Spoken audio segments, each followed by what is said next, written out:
Okay, for the next one, this is one of its kind, definitely. So this is like a multi-function console. I call it a console. It's like a CD player, game console. I believe there's radio as well. Yeah, and anything else? Cassette player. Cassette player Yeah. as well, So yeah. this is like an all-in-one, and I do not know much about this, but I know the brand Aiwa and Sega, and when he showed me, it's like, Paul, you should check this out. I said, what's this? So this is amazing. So apparently you can play everything at one time. One by one. One by one. Okay, one by one. So yeah, I think you should explain this Oh, to sure. us. Yeah. So this is the Sega Aiwa system. Came out in 1995. So this was when the Sega Mega Drive was doing really well. Okay. And Sega went like, okay, let's try to tap into the audio market and do something there. So they teamed up with Aiwa to come up with the Sega Aiwa system, where it would play the Sega Mega Drive cartridge with a slot right in front. Okay. And then it could play also Sega Mega-CDs, which would be here. So you can Okay, that's see cool. this That's there. cool.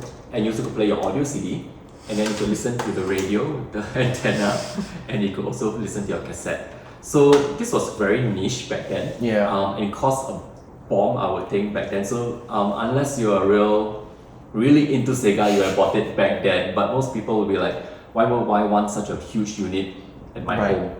But yeah, but what's cool is that it's actually also a portable Sega Mega Drive because it runs on batteries. Oh. So you could no go on a way. picnic, and if you had a small portable TV, if you're that nuts, you could play your Sonic on the go. Oh, that's quite cool. Yeah, 1995. 1995. Yeah. Wow. And they really thought about being portable.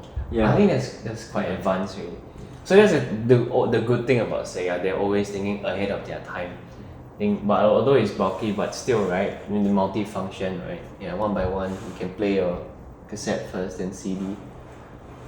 Wow, man. You need to get a closer look.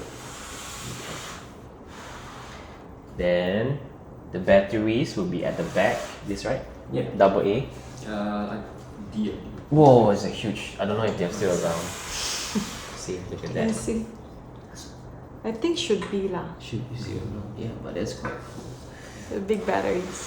Okay. So I think everybody loves Sega. I think a lot have Sega in their hearts. Yes. And it's quite sad because Sega today versus Sega last time is extremely different, Yeah, right? I So agree.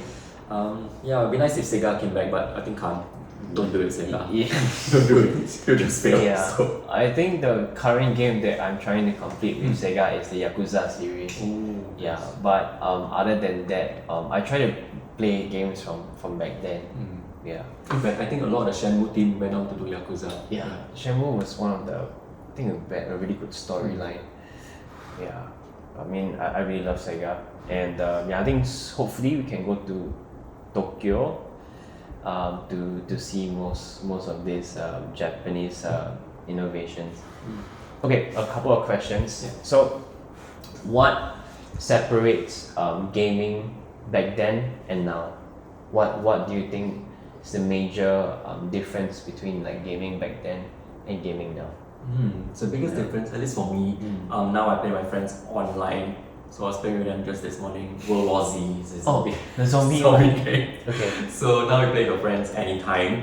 But last time they would have to visit your homes and play. Or LAN shop. And then your mom would go like, hey, it's dinner time, ask your friends to go home, that kind of thing. But now you can play like anytime. So that's cool. But also what's cool is that it helps you connect with friends, especially during the pandemic. I Oh, think yeah, we couldn't see each other, we definitely. all play Yeah, with each other definitely. all the time. And then when you meet your friends, it's almost like, oh, actually time has not passed. I feel like I just talk to you like all the time. But actually haven't seen each other physically for like 6 months. So Oh, yeah, it's true. one of those things. So it's kind of cool. Also, I think games now are, definitely different. But I think back then, when you were a kid, you would receive a game from your parents, and then you would play it over and over and over again, Yes. and you really use that game to the maximum Yes. potential, right? So as opposed to now, where you just download a game, 5 minutes later it's done, and you play it. I don't really like it. Yeah. I don't want to play anymore. That's Move what's to the next happening thing. to Yeah. me. So yeah, different kind of playing kind of environment. Okay. So what's are you gonna collect anything else, or like what do you have an eye for? Like if something pops up, what will make you get it? I think right now my main collection, what I love to collect is development units. Okay. Because I'm interested in the history of the company that's and cool. what went through. If a company used to own it, for example EA, Mm. it's cool when I put it up. I can see like, oh, okay, they were working on this game. How did it look like, whichever. But also like looking at that because I think we never get to see them ever anywhere, and it's nice to know like, oh wow, a green PlayStation did exist. Yeah. Yeah. So that's my main collection, which is development units. Okay. Cool. All right. So I think pretty much gonna close this up.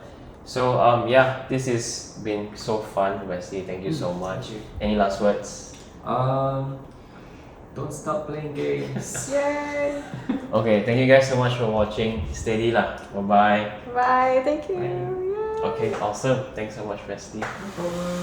Can I say the whole like on sale part in sale?